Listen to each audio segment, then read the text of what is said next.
Hoy está con nosotros Jorge Eslava, que tiene un doctorado y una maestría en literatura por la Universidad de San Marcos y ha sido durante casi 40 años profesor de educación primaria, secundaria y superior. Actualmente es investigador en la Universidad de Lima, ha publicado varias obras, la última de las cuales se titula, ya la mostré, Un placer ausente, ¿no? Apuntes de un profesor sobre la lectura escolar. De modo que vamos a conversar sobre esto.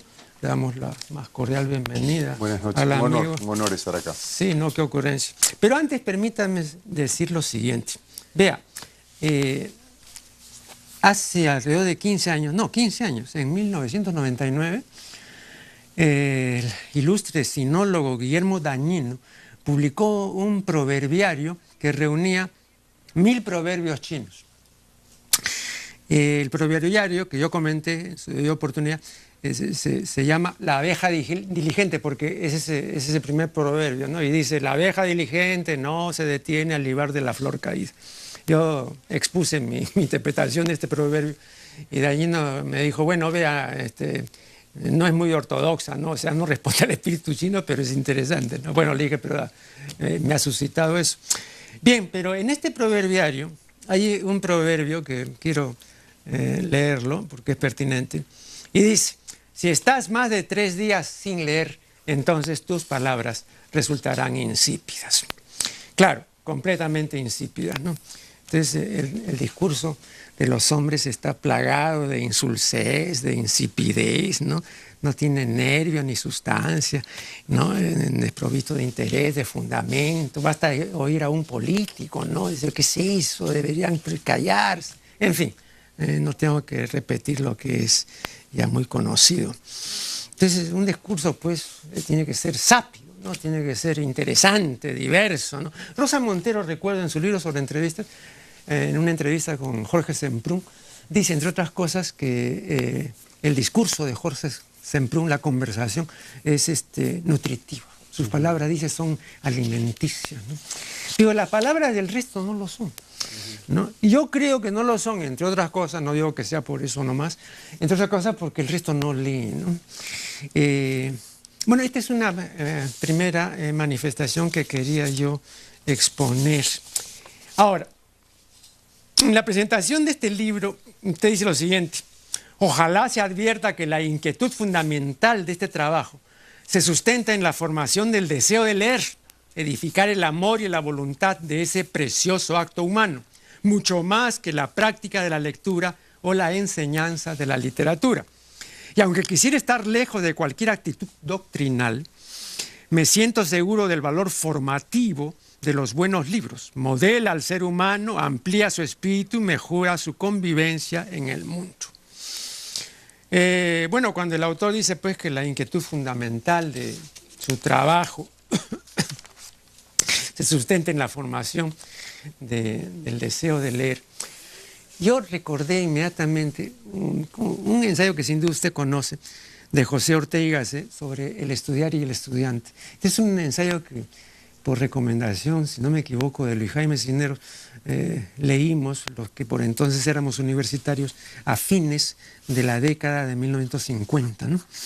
Y entonces el problema central de la pedagogía, dice Ortega, es pretender que el estudiante sienta una necesidad que no siente, ¿no? Entonces el estudiante se ve obligado a interesarse por cosas que o no le interesan o solo le interesan pues tangencialmente, indirectamente, remotamente, ¿no? Yo recuerdo a este propósito que cuando cursaba el primer año de secundaria, nuestro profesor, el doctor Carlos Benavente Zaval, hablaba maravillas de la matemática, ¿no? Y nos decía pues que era una ciencia maravillosa, la precisión, la exactitud, el rigor. Bueno, éramos 30 y tantos en el aula, ¿no? Pero solo 3 tenían aptitud matemática y solo a ellos les sirvió la matemática, ¿no? A los otros 30, pues, nada, ¿no? Entonces, hay también una cuestión, ¿no?, relacionada con las condiciones del discente, del educando, ¿no?, y las posibilidades, ¿no?, de hacer que el discurso del profesor caiga bien en todos los discentes, en todos los alumnos. ¿Cuáles son sus opiniones? Son varias, porque la primera intervención de usted tiene varias aristas, ¿no? Primero, respecto al diálogo, es verdad, toda entrevista, por ejemplo, está sometida a un proceso de edición y a veces queda un 30 o 40% de lo que se conversó. Eso lo saben bien quienes han ejercido el periodismo. Lo segundo, respecto a las conversaciones diarias, yo tengo algunos ejercicios de creación con mis alumnos, en la que uno de los ejercicios, ellos tienen que elaborar un diálogo. Y yo les planteo una pregunta que a mí me parece trágica o patética, ¿no? Digo, nos pasamos la vida hablando, comunicándonos a lo largo de hoy, hemos tenido muchas conversaciones. Ahora, pregúntense cuántas de esas conversaciones han sido trascendentes o importantes, ¿no? Ese carácter de ejemplaridad es el que tiene el cine o la literatura, el buen cine o la literatura, que trata de extirpar de esa realidad llena de desbalance, digamos, entre que se mezcla la brillantez y la mezquindad, aquellos diálogos que tienen un buen lenguaje y un buen contenido, de modo que ojalá habláramos siempre bien y lo que dijéramos está cargado de un contenido y, si es posible, de originalidad y de belleza. Eso con respecto al diálogo. Con respecto a la enseñanza, yo ya soy un profesor viejo, digamos, tengo muchos años en enseñanza, ya no pretendo cambiar el mundo ni cambiar la educación peruana. El propósito es que por lo menos un sector de mis estudiantes, ojalá que sea un sector representativo, se vean o interesados o deseosos de leer, ¿no? Mis aspiraciones tienen ahora un límite, digamos. Me gusta mantenerme en la ilusión de la esperanza y del cambio, pero sé que tiene un límite y aspiro a ser, por supuesto, un buen profesor cuya palabra tenga algún ascendiente sobre los estudiantes.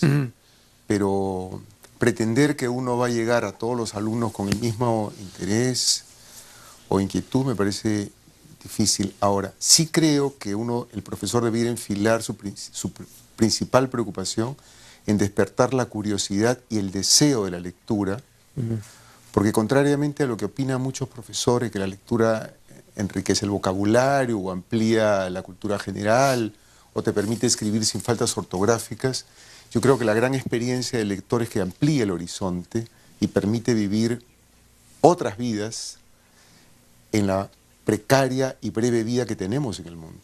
Claro. Yo creo que esa es la principal función de la lectura. Usted dice en la página 21, lo que importa ahora es insistir en la necesidad de que los docentes, a pesar del maltrato social y económico, comprendan que leer no es solo un ejercicio para incremento de vocabulario y exhibir una mayor cultura general, sino un arma de resistencia contra la animalidad y una auténtica conquista humana. Bueno, la lectura, y en esto le doy toda la razón, ¿no? Es efectivamente pues un arma de resistencia contra la animalidad.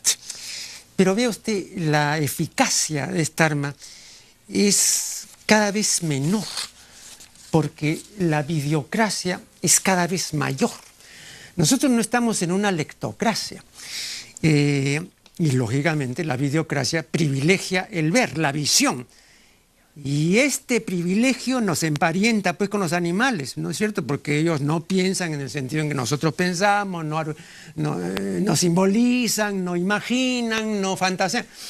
Entonces, por eso me parece que Sartori ha dicho la verdad cuando dice pues que la videocracia animaliza. Entonces, dejo simplemente, porque me están indicando que debemos hacer aquí el primer corte, dejo simplemente sobre el tapete esta inquisición y ya volveremos.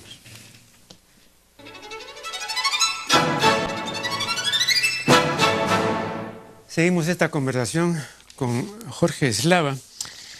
Aquí usted dice lo siguiente: la manera como enseñamos a leer es sumamente importante. Tratemos de que el estudiante asuma desde el principio la lectura como un acto de felicidad y comunicación. Bueno, Danilo Sánchez Lijón, el director del Instituto de Libre Lectura, a quien he entrevistado anteriormente, Al prologar el libro de Silvana Salazar y Dante Ponce, que se titula Hábito de Lectura, dice algo muy similar a lo que usted dice, ¿no? Se expresa como sigue: el principal defecto y el más craso es hacer de la lectura en el sistema educativo un acto de aprendizaje literal, mecánico e inflexible, y con ello determinista, fatal y ajeno. Hecho que ocurre cuando presentamos la lectura como decodificación del signo lingüístico de la escritura, sin habernos desarrollado antes el caudal inmenso de significados emocionales, volitivos, imaginarios, intelectuales que hay en la palabra oral o escrita. O bien cuando obligamos a un niño a leer. ¿Hasta cuándo pretenderemos que se puede enseñar a leer a un niño? La lectura no se enseña, sino que se vive, se comparte, se goza, se sufre. No se obliga, sino que se motiva. No es aprendizaje, es experiencia, vida, fruición, aventura y comunión. Creo que usted también piensa lo mismo, ¿no? Pero yo, por supuesto, no puedo estar sino de acuerdo con estas expresiones. Aunque habría que añadir, perdone, suscribo, por supuesto, las palabras de Danilo, y recuerdo a Borges cuando dice que la lectura es una extensión de la imaginación y de la memoria, y solo es capaz de compartir ese gozo por la lectura una persona que disfruta de ese gozo. Claro. Entonces es imprescindible en los planes de lectura hoy en los colegios y en las universidades que el primer motor de entusiasmo sea el propio maestro. ¿Qué capacidad tiene el maestro que no disfruta de la lectura de compartir el gozo de leer, ¿no? Pero vea, voy a usar un adjetivo que fue creación léxica de don José Ortega y Gasset. Lo que tanto Danilo cuanto usted dicen es que la lectura debe ser un acto felicitario, ¿no? Felicitario es un adjetivo muy bonito que inventó Ortega. Pero yo me permito manifestar que para que la lectura sea un acto felicitario, lo sería de hecho si nuestros docentes tuvieran un poco o un mucho de tusitalas, ¿no? O si fueran medio tusitalas, ¿no? Voy a explicar también al público, porque quizás no sepan lo que significa este vocablo del archipiélago de Samoa. El famoso escritor Stevenson, ¿no? Entre otras obras, el de la Isla del Tesoro, ¿no? Estuvo pues en los mares del sur, ¿no? Y pasó sus últimos años en Samoa. Y los nativos le llegaron a profesar una gran admiración y afecto. Y sabían muy bien que era un escritor de altas prendas. Y le dieron el título de Tusitala, que significa el gran narrador de cuentos, ¿no? Es decir, no solamente Stevenson era el escritor de cuentos, sino también los oralizaba muy bien. Entonces era un incomparable Tusitala. Entonces yo recuerdo que en mi niñez he leído los cuentos de los mares del sur de Stevenson, ¿no? En una publicación de Espasa Calpe en la colección austral, ¿no? Hace muchos años. Bueno, entonces para esto de que sea un acto de felicitario, pues el maestro tendría que ser una especie de tusitala, ¿no? O sea, un suscitador, pero de envergadura, ¿no? Y eso no corre juntamente, ¿no? con esa clase de maestro, ¿no? Yo he sostenido y lo sostengo siempre, que si hay algo raro en el mundo es la calidad, ¿no? Calidad, en el mundo hay muy poca calidad. La calidad es un bien rarísimo, ¿no? Se calcula, y en todos los órdenes de la existencia, que en el mundo hay, y no siempre, un 10% de calidad. En ese 10% están los tusitalas, pero en el 90% están los maestros comunes y corrientes. Entonces también tiene que haber al frente un suscitador, ¿no? De envergadura, porque si no, aquello que pudo quizá aflorar no va a aflorar o no aflorará pues plenamente, ¿no? Podríamos incorporar incluso otro adjetivo, celebratorio. Claro. Solo va a ser un acto celebratorio para el lector, aquel que disfruta hondamente de la lectura, porque leer es trabajoso, peliagudo al comienzo, y es una conquista que cuesta trabajo, ¿no? Siempre recuerdo a Paul Valéry cuando decía: ¿cuántos disgustos contiene un gusto? Ajá. Es decir, para llegar a la lectura y a disfrutarla necesitamos padecer Claro. el esfuerzo de la lectura. Y que los profesores guían, desafortunadamente, tenemos muy pocos profesores que pueden llegar a ese pico de gozo por la lectura, y solo así, en esas condiciones, uno puede transmitirlo. Hay una entrevista en el libro, real, porque es un libro de ficción, en el que he incorporado algunas entrevistas reales, y esa entrevista está hecha a François Vallée, el narrador de cuentos, y él sostiene algo que yo creo: el profesor es, además de un transmisor de conocimientos, un actor en el aula. Ah, bueno, era un histrión, claro. ¿No? Sí, sí. Y mucho de histrionismo y de gestualidad y inflexión de voz reclama el buen narrador. Un buen narrador es una persona que se para al frente y es capaz no solamente de suscitar, sino de encandilar a los alumnos. Y creo que son virtudes para las cuales deberían prepararse nuestros docentes, yo diría desde inicial. Siempre pienso que la experiencia de un chico de 9 o 10 años, escuchando a su maestra o a su maestro, sin muchas vergüenzas, sin mucho pudor, desvergonzadamente, con mucho desparpajo, el profesor contando historias orales, tendría fascinados a los estudiantes. Y es muy probable que ese niño que tuvo una profesora en segundo o tercer grado con esas características va a tener una relación con el lenguaje de fascinación y de respeto. No es así como llegan los chicos a la secundaria, y menos aún a la secundaria, perdón, a la universidad, ¿no? Es decir, no hay una relación, no solamente de gozo ya, sino ni siquiera de respeto hacia el lenguaje. Pero yo creo también otra cosa, ¿no? Y es que, porque estoy recordando algunas experiencias de primaria, y en esa época, cuando yo estaba en primaria, teníamos un solo profesor para todas las asignaturas. Bueno, y recuerdo que este señor, uno de los que teníamos, era un señor de apellido Castro, me parece. Pero había a veces ocasiones en que él tenía que hacer otra cosa que no tenía nada que ver con el colegio. Y entonces no se le ocurría trámite mejor que llamar a alguien entre los alumnos que contara un cuento. Y recuerdo que llamaba siempre a una sola persona, porque era la única que podía hacerlo, que lo ponía al frente, digamos, de 30 o 40 alumnos, y entonces comenzaba, pues, ¿no?, en el momento, a inventar. Y entonces estaban todos tranquilos, pendientes del desarrollo, ¿no? Era una sola persona. Entonces también con esto quiero decir que no todos tienen esa capacidad, ¿no?, de atraer, ¿no? Porque no saben, pues, moverse, gesticular, cambiar. Por eso, claro, por eso la pedagogía es una vocación, y el profesor también se las arregla para desarrollar el eros pedagógico, que es este amor y esta atención por el otro. El profesor que está atento a esas consideraciones al otro es el profesor que va a dar lo mejor de sí, porque la lectura, lo sabemos bien, forma parte de una experiencia que va a engarzar con todo el tramado de nuestra vida, de toda nuestra experiencia. Lo que uno ve, la música que escucha, el cine que consume, todo eso va tejiendo un mismo manto, digamos, sagrado que es nuestra vida, ¿no? Toda esa experiencia humana es la que uno vuelca cuando enseña.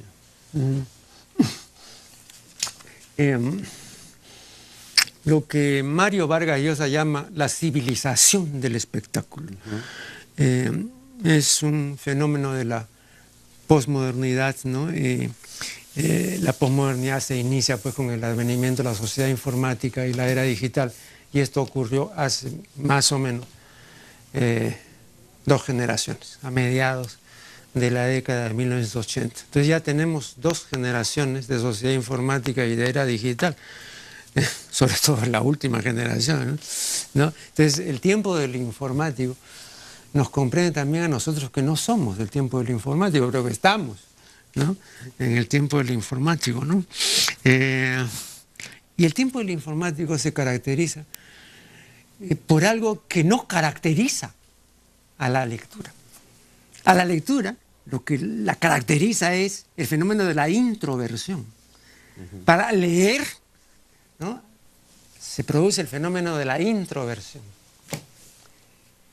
Pero en la sociedad del espectáculo, ¿no?, en esta era digital y cibernética, se produce el fenómeno contrario, es el fenómeno de la extraversión, salir fuera de sí.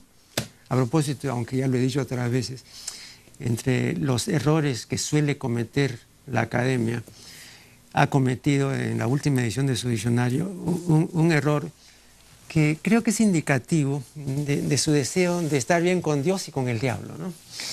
Entonces ha admitido la forma extrovertido y extroversión, como si existiera pues el prefijo extro, ¿no es cierto? ¿No? Es decir, en lugar de decir extraplano, va a decir extroplano, ¿no?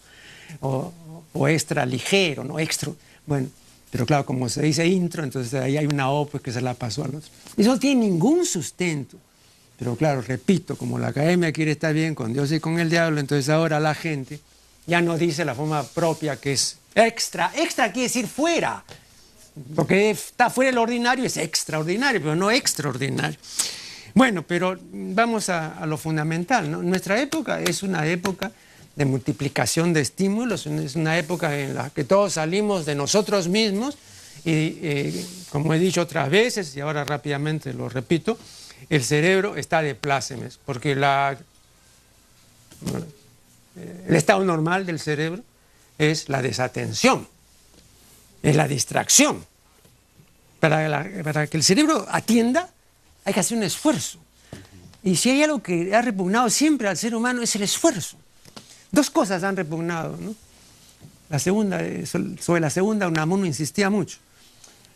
Responsabilizarse de la comisión y la omisión, decía Unamuno, eso es algo de lo que siempre ha repugnado al ser humano. Y luego es esforzarse, ¿no? Entonces ahora en esta era digital, informática, con la multiplicación de extensiones, como dice McLuhan, o de prótesis, adiciones, entonces cada vez hace menos el ser humano, ¿no? Cada vez depende más de toda la infraestructura, digamos, tecnológica, ¿no? Para hacer lo que antes hacía sin tantos artefactos y sin tantos aparatos, ¿no? Entonces hay un empobrecimiento del mundo interior, a eso voy, ¿no? Entonces todo esto atenta contra la lectura, ¿no? Que es el enriquecimiento, pero mediante un fenómeno de introversión. Mientras que estemos proyectados hacia afuera, me indican que debo hacer acá una nueva pausa y ya volveremos para que continúe nuestro invitado.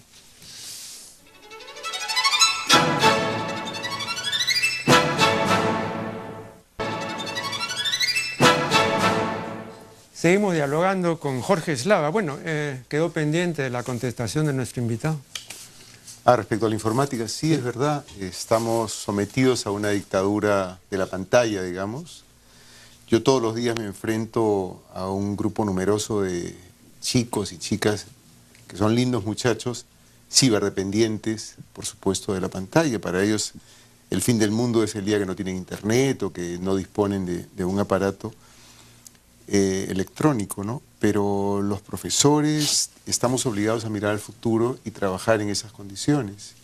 Entonces creo que ahí hay una tarea también de la escuela de convertir a los alumnos en filtros que les permita discernir lo bueno que te ofrece la informática y la basura que existe, ¿no? Claro. Yo creo que la tarea de la escuela, más que de proveer de información, sería de calificar al estudiante para tener juicios de valor y juicios de discernimiento, ¿no? Yo creo que en ese sentido va enfilada la educación. Yo entrevisté hace un par de años, si no me equivoco, a una profesora de la Universidad de Lima que ha publicado libros sobre esta era digital y todo lo demás. No recuerdo exactamente. María Teresa Quirós, ¿puede Exacto. ser? Exacto. Bueno, una persona muy enterada. Y yo le dije, no soy especialista en el tema, pero creo ver 4 ismos característicos de esta época. El inmediatismo, el fragmentarismo, el superficialismo y el facilismo. Me parecen los 4 ismos, los 4 me parecen, pero fatales, ¿no? Porque no se habían producido antes en esa medida. Entonces ahora todos los estudiantes y los que pretenden serlo, todos se bajan las cosas de internet, se copian, reducen, hacen síntesis. ¿Qué es eso? No, es verdad que se ha expandido, algunos prefieren hablar de democratizado, no estoy muy seguro, pero se ha expandido la lectura, pero se ha adelgazado, claro, y se ha fragmentado. Exacto. Entonces hay una precarización, digamos, de la lectura en favor, entre comillas, siempre de una extensión de horizonte lector, ¿no? Y también lo otro que produce un espejismo es la industria editorial. En los sectores infantiles y juveniles hay una enorme venta de libros, lo que no garantiza una formación de lectores. Claro. Ahora, quisiera volver justamente después acerca de esta enorme venta de libros, ¿no?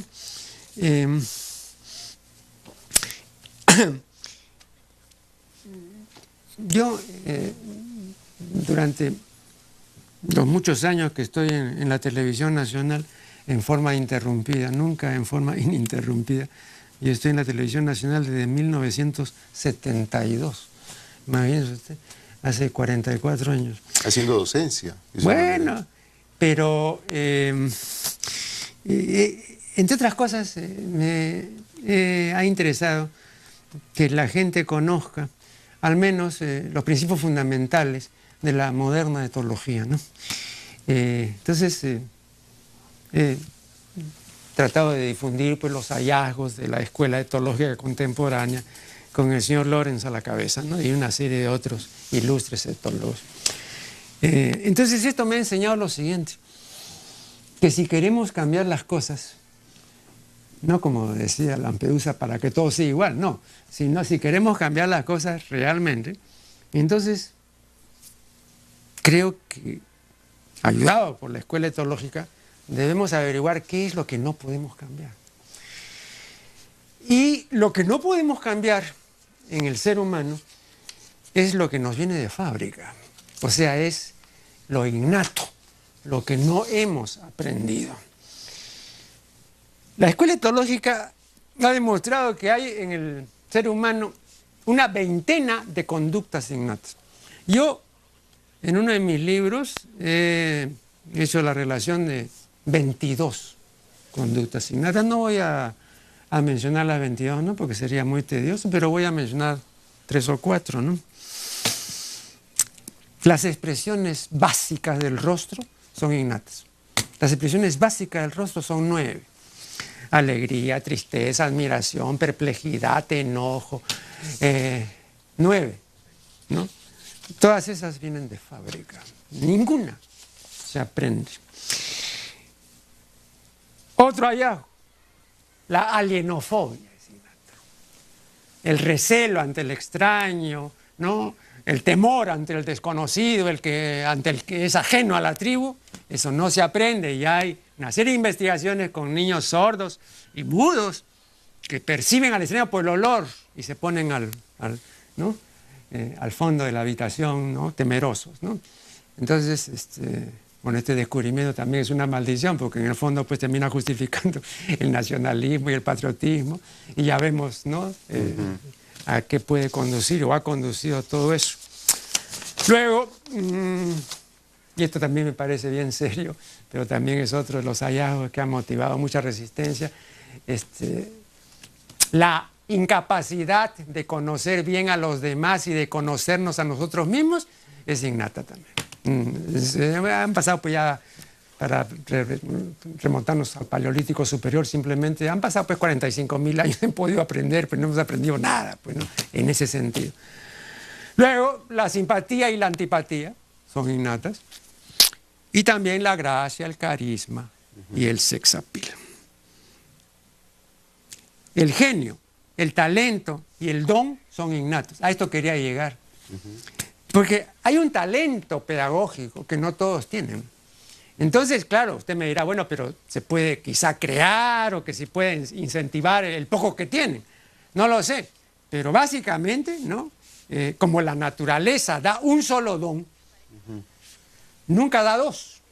Yo siempre lo he dicho, ¿no es cierto? A Fischer le dio el don ajedrecístico, a Pelé el don futbolístico, ¿no es cierto?, al señor Bolt, a ese extraordinario velocista jamaiquino. Bueno, pues tiene una pasmosa velocidad, pero aparte de la velocidad, el señor Bolt es un hombre común y corriente. Claro, entonces, cuando tenemos un don, Mozart. Mozart tiene una carta que le escribe a su padre en 1777, donde hace una lista de las cosas que él no puede ser. Dice, no soy pintor porque no sé pintar, no soy poeta porque no sé componer, pero sí sé componer música, soy músico. Bueno, y los biógrafos nos dicen que Mozart jugaba 2 o 3 veces por semana con sus amigos en su casa, billar, le gustaba mucho jugar al billar. Pero era un jugador mediocre, porque no tenía el don que se necesita para los juegos de precisión y cálculo. El billar es un juego de precisión y cálculo.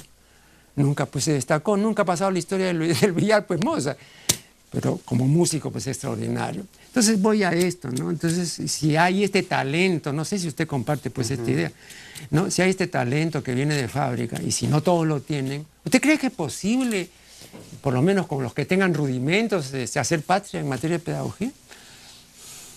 He leído el estupendo texto que he escrito sobre las cualidades a partir de una prosa patria de Ribeiro, sí. y aludiendo a una entrevista de Eielson, que Eielson, con esa sensibilidad y lucidez, habla de los medios talentos que tiene, al final terminan siendo nada. ¿No es así? Y se lo dice a Ribeiro. Así es, en una entrevista con Ribeiro. Y me ha recordado un afiche que yo tenía en la adolescencia, que fue un dibujo que circuló seguramente en esa época, donde aparece un sujeto desaliñado, mal rasurado, con las mechas completamente despeinado, y que está monologando que quiere ser futbolista, poeta, amante, cineasta, y no es nada.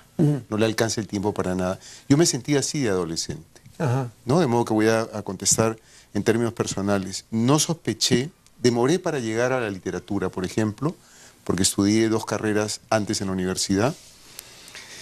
Y luego llegué a la docencia cuando todavía era un estudiante universitario. Me gustó la docencia desde el comienzo. Nunca me sentí dotado, por ejemplo, para enseñar primaria. Fue un accidente que yo terminara enseñando primaria. Luego tuve una experiencia extraordinaria en los Reyes Rojos.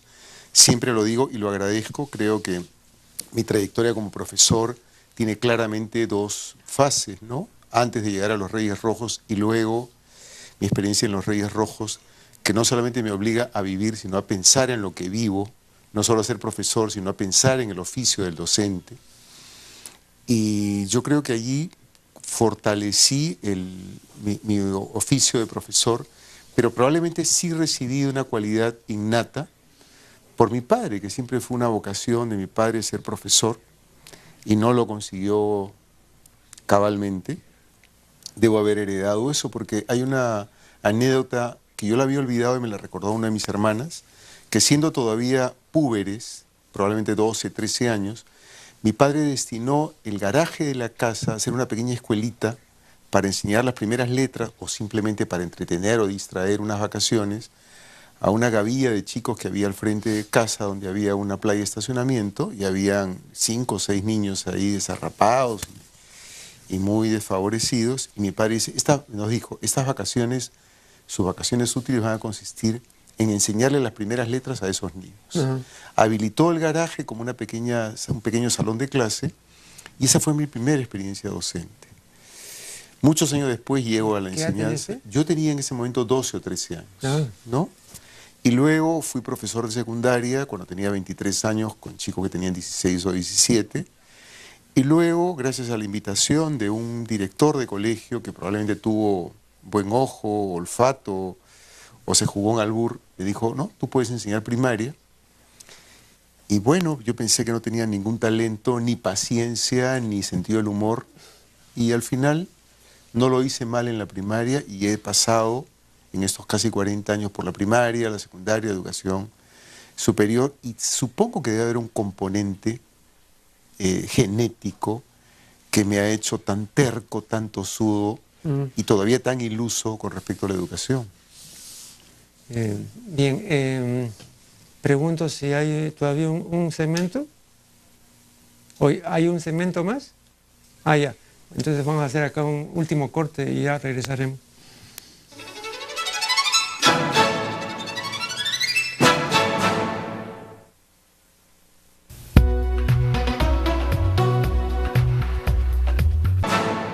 bien, esta es la recta final de una conversación muy interesante con Jorge Eslava. Hace muchos años, 20 años o algo así, leí en una revista inglesa, en la revista de la librería Foyle de Londres, un artículo de Pamela Cleaver acerca de la literatura infantil, de la lectura infantil.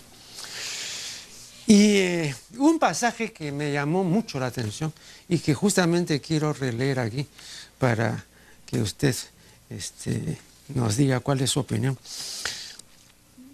Se ha dicho, manifiesta esta autora, que en Inglaterra un niño lee solamente 600 libros durante su niñez.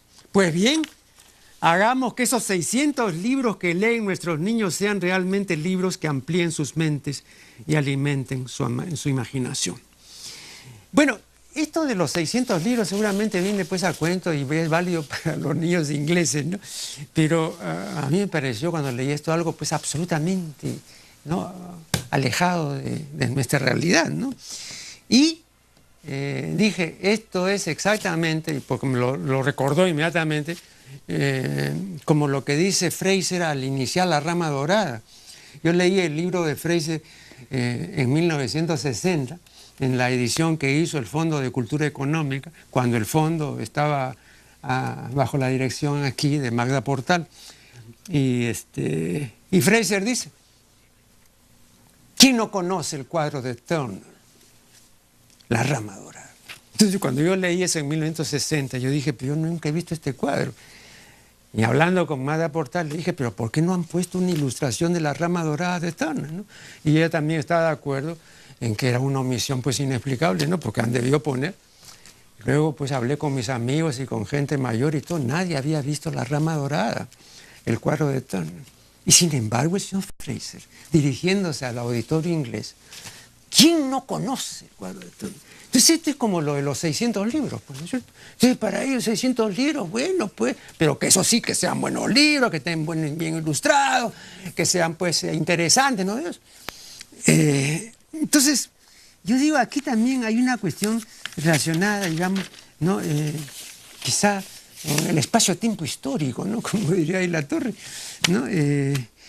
Son realidades completamente disímiles, ¿no?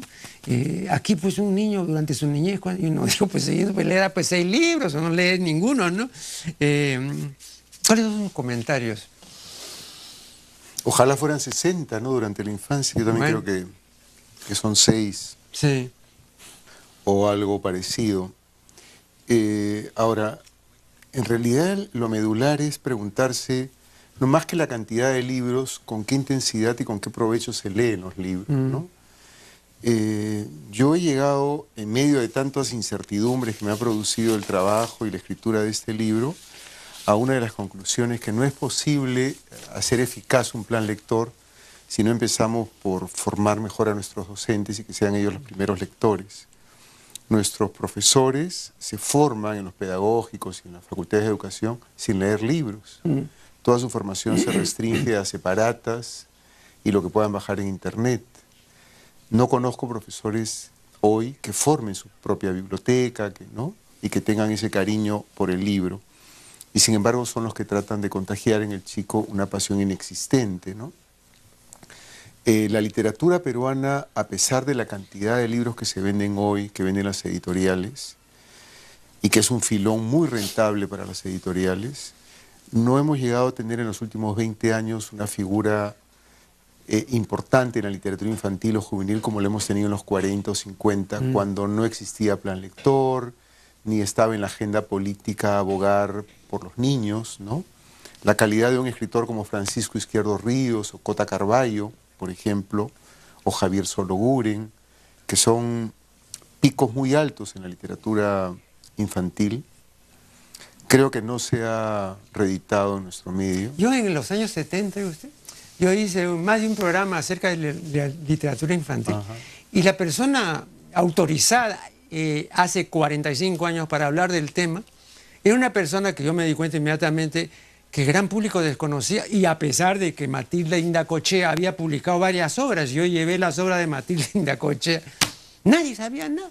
Y esa señora se había dedicado a la investigación. Así es. ¿No? Ella publicó varios libros sobre bibliografía, ¿no? Claro. ¿No? Y hay desde, yo creo que de los años 20, desde los años 30 en la literatura, sobre todo infantil, hay contribuciones muy importantes. Y tampoco lo que se ha hecho, además de no se ha rescatado aquellos nombres importantes en esos primeros periodos fundacionales, digamos, de la literatura, no solo de la literatura infantil, sino de la literatura republicana en el país. También hay un bagaje importante en nuestra literatura prehispánica, ¿no? O la literatura de la colonia, es decir, muchos de los textos recogidos por los cronistas, los mitos, las leyendas, perfectamente podrían incorporarse a un corpus de la literatura infantil. Poca gente sabe, por ejemplo, que la leyenda de Manco Cápac proviene de los comentarios reales de Garcilaso. Y tampoco hay ocasión de leer el texto original de Garcilaso, que es una delicia el modo como él plantea los textos, ¿no? Casi a veces dialogados, ¿no? Así es. Incluso un cronista tan importante como Guamán Poma, que aparte del amasijo un poco indescifrable de su lenguaje, porque aparentemente él fue un quechua hablante y pretende escribir en castellano porque va a dirigir esa carta al rey, lo más valioso en Guamán Poma son sus ilustraciones, que de alguna manera es un precursor del cómic, ¿no? Claro, yo recuerdo que Mendizábal decía pues que ha sido el último de los Calcamayos. Sí. Él es un magnífico contador de historias y todas las crónicas, yo creo que acá hay consenso, fabulan. Es decir, ninguna crónica trata de ser, aunque lo pretende o lo dice, lo declara, veraz, ¿no? Siempre había una intencionalidad detrás. Garcilaso estaba detrás de algunas prebendas o algún reclamo. Guamán Poma estaba irritado frente a una situación y quería reordenar la vida en la colonia. Entonces hay mucho material desperdigado en la literatura infantil que no ha sido rescatado. Y por otro lado, muchos de los escritores, y esto puede disgustar a algunos de mis colegas, también se han esmerado en adelgazar la imagen del escritor. El escritor que hace literatura infantil en otros países puede tener la misma calidad de un escritor de la gran literatura y ofrecer textos con una densidad y un cuestionamiento tan profundo como un libro de literatura para adultos, ¿no? Acá todavía hay un aliento muy paternalista o muy didáctico, muy pedagógico, y como el plan lector está tan ligado a la escuela, ha terminado siendo casi un brazo aleatorio o subordinado a la escuela, ¿no? Falta todavía la emancipación de la literatura. Yo creo que estamos en vías de conseguir eso y probablemente conseguiremos también que los alumnos y los estudiantes, niños y jóvenes, enganchen mejor con la lectura y que descubran que un libro no hace sino mostrar estas aguas cambiantes y difíciles en las que están informándose, ¿no? Hace exactamente 50 años, la editorial Labor de Barcelona publicó en 2 tomos un diccionario de pedagogía que reunía las contribuciones de los mejores especialistas en la materia. Uno de ellos, José Fernández Huerta, que era miembro del Consejo Superior de Investigaciones Científicas, firmaba un artículo sobre la lecturabilidad, concepto que por entonces yo desconocía, ¿no? En sentido estricto, un libro es lecturable para un alumno o para un grupo de alumnos si es que sin que intervenga el maestro, o como dice Fernández Huerta, sin ayuda magistral, muy bien esto, ¿no? El alumno puede entenderlo, ¿no? Entonces, hacía pues un distingo muy claro entre el libro legible, ¿no es cierto?, que esté impreso con caracteres bien definidos, con buena tinta, lo en papel, buenos márgenes, eso es la legibilidad, y el libro lecturable, ¿no? Aquí hay clara conciencia de que los libros para los niños deben ser lecturables. El desarrollo de los trabajos editoriales ha progresado muchísimo en los últimos años. Ahora uno encuentra libros muy hermosos porque además compite con los libros que llegan del extranjero. Por ejemplo, ya están entrando al mercado hace algunos pocos años el libro álbum, ¿no? En el que tiene casi la misma participación el texto y la imagen. Ya por lo pronto hay una novela gráfica, es decir, una historieta o un cómic, ¿no? Yo creo que sí hay un concepto de eso, del aspecto gráfico, resultan libros atractivos. Lo que nos falta todavía, que es parte de la literatura, porque ojalá fuera la literatura una ecuación sencilla con la edición, todavía falta una literatura de cuestionamiento y de diversificación de la lectura. No solamente historias de ficción, la divulgación científica merece un espacio, la nutrición, el deporte, que muchos chicos hoy, muchísimos chicos, más de lo que imaginamos, tienen pasiones que nos sorprenderían y que existen muchos vacíos en la oferta editorial. El Paco Yunque de Vallejo, ¿cómo qué se presenta normalmente a los jóvenes? ¿Como literatura testimonial, como literatura de denuncia? Aunque sorprenda, bueno, el Índex quedó suspendido creo a mediados del siglo XX, ¿no? Pero todavía algunos colegios se resisten a incorporar libros que pueden resultar políticamente incorrectos. Sí, ¿no? Y Paco Yunque sigue siendo en algunos colegios un libro políticamente incorrecto. A esas alturas. A esas alturas. Ahora, es un libro, es un cuento además que va acompañado de otro cuento de Vallejo que se llama El Vencedor, ¿no? Que es como Caricey. Es un libro que se lee cuando se lee en quinto y sexto grados de primaria y que sigue siendo, en mi opinión, un cuento notable y que merece además un enorme debate en clase, ¿no? Pero como es un cuento que trata sobre la escuela, de alguna manera es un metacuento porque reflexiona sobre el trabajo creativo y reflexiona además sobre el espacio físico donde los chicos van a leer la historia, que es el cuento donde las figuras cuestionadas son el hijo del ricachón, el maestro y sobre todo el director. Claro. ¿No? De modo que es un libro espinoso, digamos, para la escuela. Bien, me indican que desgraciadamente el tiempo se ha vencido, de modo que le manifestamos nuestro agradecimiento a nuestro ilustre invitado y con ustedes será hasta el programa siguiente.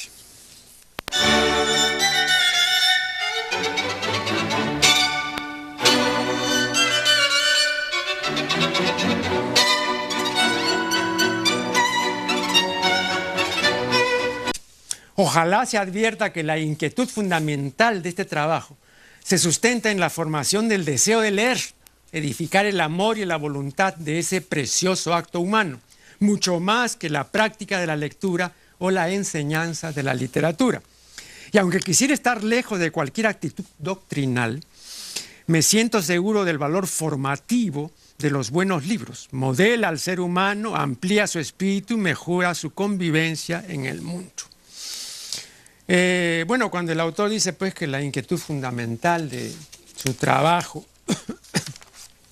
se sustenta en la formación del deseo de leer, yo recordé inmediatamente un ensayo que sin duda usted conoce, de José Ortega y Gasset, sobre el estudiar y el estudiante. Este es un ensayo que, por recomendación, si no me equivoco, de Luis Jaime Cisneros, leímos, los que por entonces éramos universitarios, a fines de la década de 1950, ¿no? Y entonces, el problema central de la pedagogía, dice Ortega, es pretender que el estudiante sienta una necesidad que no siente, ¿no?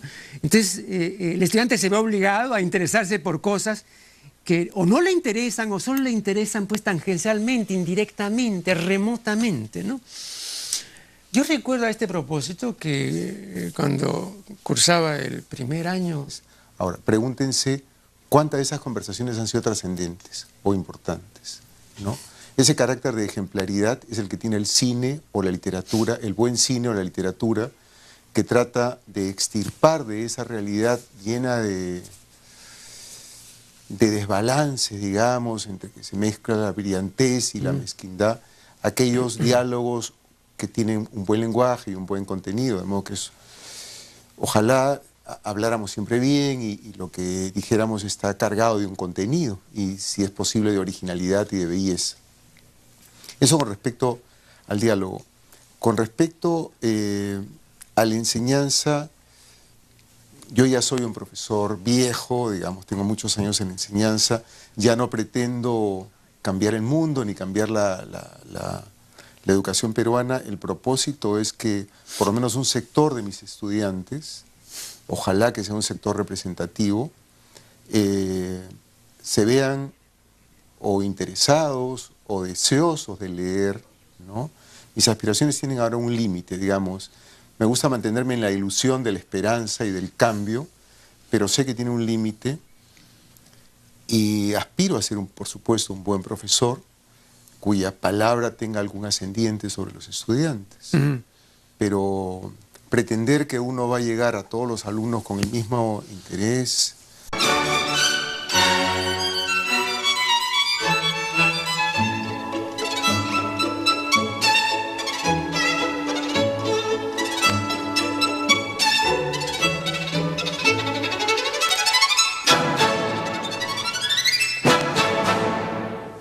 Hoy está con nosotros Jorge Eslava, que tiene un doctorado y una maestría en literatura por la Universidad de San Marcos y ha sido durante casi 40 años profesor de educación primaria, secundaria y superior. Actualmente es investigador en la Universidad de Lima, ha publicado varias obras, la última de las cuales se titula, ya la mostré, Un placer ausente, ¿no? Apuntes de un profesor sobre la lectura escolar. De modo que vamos a conversar sobre esto. Le damos la más cordial bienvenida. Buenas noches, al amigo. Un honor estar acá. Sí, no, qué ocurrencia. Pero antes permítanme decir lo siguiente. Vea, hace alrededor de 15 años, en 1999, el ilustre sinólogo Guillermo Dañino publicó un proverbiario que reunía 1000 proverbios chinos. El proverbiario que yo comenté en su debida oportunidad se llama La abeja diligente, porque es ese primer proverbio, ¿no? Y dice, la abeja diligente no se detiene al libar de la flor caída. Yo expuse mi interpretación de secundaria. Nuestro profesor, el doctor Carlos Benavente Zavala, hablaba maravillas de la matemática, ¿no? Y nos decía, pues, que era una ciencia maravillosa, la precisión, la exactitud, el rigor. Bueno, éramos 30 y tantos en el aula, ¿no? Pero solo 3 tenían aptitud matemática y solo a ellos les sirvió la matemática, ¿no? A los otros 30, pues, nada, ¿no? Entonces, hay también una cuestión, ¿no?, relacionada con las condiciones del discente, del educando, ¿no?, y las posibilidades, ¿no?, de hacer que el discurso del profesor caiga bien en todos los discentes, en todos los alumnos. ¿Cuáles son sus opiniones? Son varias, porque la primera intervención de usted tiene varias aristas, ¿no? Primero, respecto al diálogo, es verdad, toda entrevista, por ejemplo, está sometida a un proceso de edición y a veces queda un 30 o 40% de lo que se conversó. Eso lo saben bien quienes han ejercido el periodismo. Lo segundo, respecto a las conversaciones diarias, yo tengo algunos ejercicios de creación con mis alumnos en la que uno de los ejercicios, ellos tienen que elaborar un diálogo y yo les planteo una pregunta que a mí me parece trágica o patética, ¿no? Digo, nos pasamos la vida hablando, comunicándonos a lo largo de hoy, hemos tenido muchas conversaciones. Y Dañino me dijo, bueno, vea, no es muy ortodoxa, ¿no? O sea, no responde al espíritu chino, pero es interesante, ¿no? Bueno, le dije, pero me ha suscitado eso. Bien, pero en este proverbiario hay un proverbio que quiero leerlo porque es pertinente. Y dice, si estás más de 3 días sin leer, entonces tus palabras resultarán insípidas. Claro, completamente insípidas, ¿no? Entonces el discurso de los hombres está plagado de insulsez, de insipidez, ¿no? No tiene nervio ni sustancia, ¿no? Desprovisto de interés, de fundamento. Basta oír a un político, ¿no? Dice, ¿qué es eso? Deberían callarse. En fin, no tengo que repetir lo que es ya muy conocido. Entonces, un discurso, pues, tiene que ser sapio, ¿no? Tiene que ser interesante, diverso, ¿no? Rosa Montero, recuerdo en su libro sobre entrevistas, en una entrevista con Jorge Semprún, dice, entre otras cosas, que el discurso de Jorge Semprún, la conversación, es nutritiva. Sus palabras, dice, son alimenticias, ¿no? Pero las palabras del resto no lo son, ¿no? Y yo creo que no lo son, entre otras cosas, no digo que sea por eso nomás, entre otras cosas porque el resto no lee, ¿no? Bueno, esta es una primera manifestación que quería yo exponer. Ahora, En la presentación de este libro, usted dice lo siguiente: